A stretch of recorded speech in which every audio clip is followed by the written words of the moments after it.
जय हिंद एवरीवन, स्वागत है आपका वी नेशन ट्रिपल वन के एक नए एपिसोड में जहां आपके लिए लेकर आते हैं इंडियन डिफेंस की प्रमुख अपडेट्स को सबसे पहले। तो चैनल को सब्सक्राइब करना मत भूलिएगा।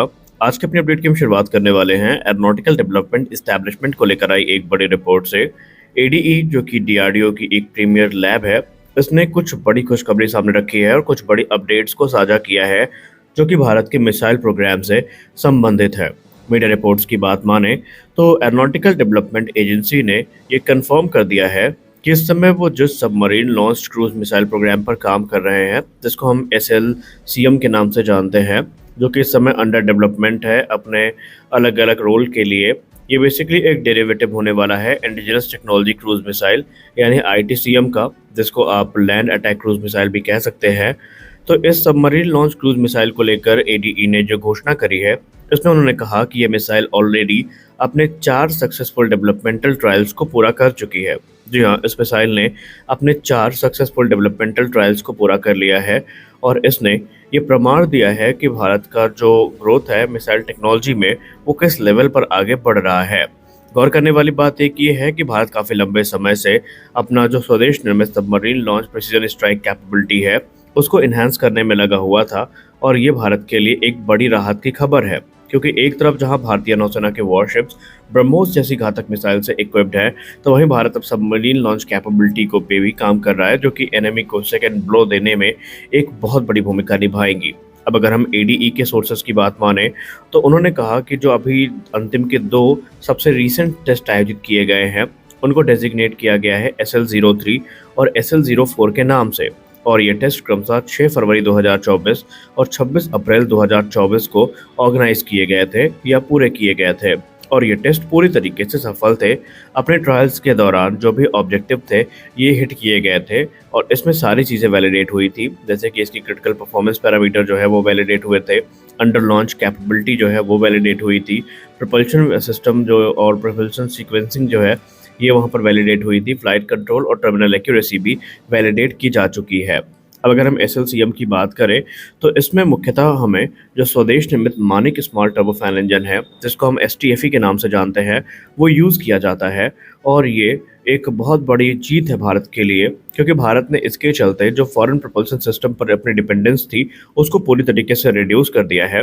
और आपको जान के और ज़्यादा खुशी होगी कि एरोनॉटिकल डेवलपमेंट इस्टेब्लिशमेंट ने ये भी एम्फेसाइज किया कि ये मिसाइल अब 100% इंडिजिनस है, यानी कि चाहे इसका एयर फ्रेम हो, चाहे इसका प्रपल्शन सिस्टम हो, चाहे इसका नेविगेशन सिस्टम हो, चाहे इसके कंट्रोल सिस्टम्स हो, ये सारे इंडिजिनस हैं, स्वदेशी तौर पर भारत में बनाए गए हैं। अब आइए जान लेते हैं कि इस मिसाइल का यूज़ हम किन किन ओकेशंस पे कर सकते हैं और क्या क्या रोल ये एग्जीक्यूट कर सकती है। तो being a submarine launch cruise missile, इसकी जो एंटी शिप रोल होगा या एंटी शिप कैपेबिलिटी वाली जो मिसाइल होगी, उसकी रेंज 250 किलोमीटर होने वाली है, जो कि प्रिसीजन स्ट्राइक करने में मदद करेगी एनिमी वेसल्स को।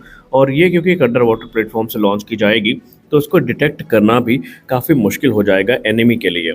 दूसरा, इसका जो बड़ा रोल होगा वो एक लैंड अटैक रोल होगा, जहां पर इसकी रेंज को 500 किलोमीटर तक एक्सटेंड किया जाएगा और ये जो स्ट्रेटेजिक स्ट्राइक्स हैं, खासकर कोस्टल रीजन में या इनलैंड टारगेट जो हैं एनिमी के, उनको डिस्ट्रॉय करने में ये एक महत्वपूर्ण भूमिका निभाने वाली है।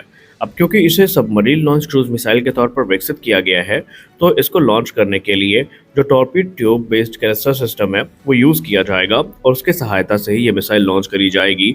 और ये भारतीय नौसेना को एंटीशिप के साथ साथ जो सेकेंड स्ट्राइक कैपेबिलिटी है ये भी प्रदान करने वाली है। अब यहाँ पर 4 सक्सेसफुल टेस्ट का मतलब ये है कि ये मिसाइल काफ़ी ज़्यादा अपनी मैच्योरिटी की तरफ आगे बढ़ रही है और बहुत जल्दी ये हमें देखने को मिल जाएगी। और माना जा रहा है कि अगला जो 5वां टेस्ट है ये अक्टूबर 2025 पे शेड्यूल किया गया है और ये फाइनल रिफाइनमेंट्स के साथ होगा, जहाँ पर यूज़र असिस्टेड ट्रायल हमें देखने को मिलेंगे। और एक बार अगर इस बार टेस्ट में सारी चीज़ें वैलिडेट हो जाती हैं तो फिर भारत के लिए राह और आसान हो जाएगी। वहीं आपको बता दें कि भारत सिर्फ ALC या इस सबसोनिक मिसाइल पे ही काम नहीं कर रहा है। रिपोर्ट्स इंगित कर रही हैं कि भारत की तरफ से लॉन्ग रेंज की जो सुपरसोनिक क्रूज मिसाइल हैं, खासकर सबमरीन लॉन्च क्रूज मिसाइल, उन पर भी काम किया जा रहा है। वो एक्यूरेसी के साथ साथ स्पीड का भी कॉम्बिनेशन लेकर आएंगी और आप सब जानते हैं कि जब सुपरसोनिक की स्पीड और एक्यूरेसी मिलती है तो क्या होता है। अगर आप नहीं जानते हैं तो आप फिर जो बालाकोट एयर स्ट्राइक के बाद से जो भी घटनाक्रम हुआ है उसको देख सकते हैं, चाहे मियां चन्नू में ब्रह्मोस का गिरना हो या फिर ऑपरेशन सिंदूर में पाकिस्तान को ही टेस्ट रेंज बना देना हो। ये सारे प्रमाण हमारे सामने हैं। तो यहाँ पर अलग अलग जो वेरिएंट है इस पे काम चल रहा है और संभावित है कि भविष्य में हाइपरसोनिक वेरिएंट भी देखने को मिल जाए।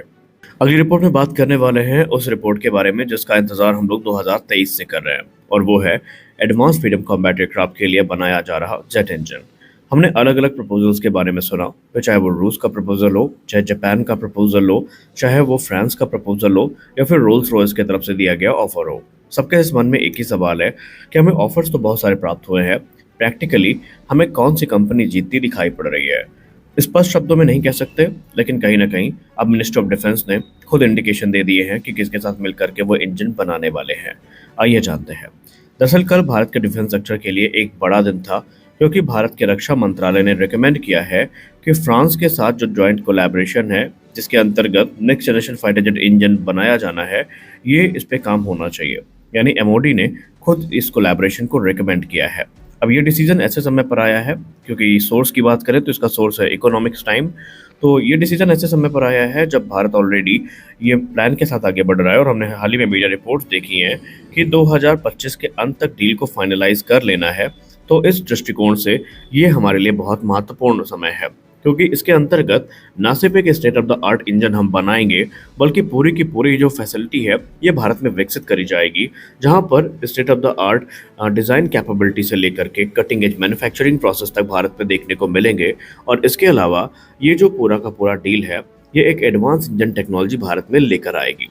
ये रिकमेंडेशन ऐसे ही नहीं आई है, बल्कि इस पे एक गहन अध्ययन किया गया है, और उस गहन अध्ययन के बाद जो टेक्निकल कमेटी के एक्सपर्ट्स हैं उन्होंने अपना जो फीडबैक दिया है उसके आधार पर ही ये रिकमेंडेशन सामने रखी गई है। आपको बता दें कि ये रिकमेंडेशन है, इसको हम डील नहीं कह सकते, लेकिन जितना हमने ट्विटर स्पेसेस को फॉलो किया है, जितना हमने डिफेंस एनालिस्ट को फॉलो किया है, वो यही मानते हैं कि सैफरान ही विजेता है। बस हमें कुछ औपचारिकताएं देखनी होंगी, उसके बाद ये चीज़ें क्लियर हो जाएंगी।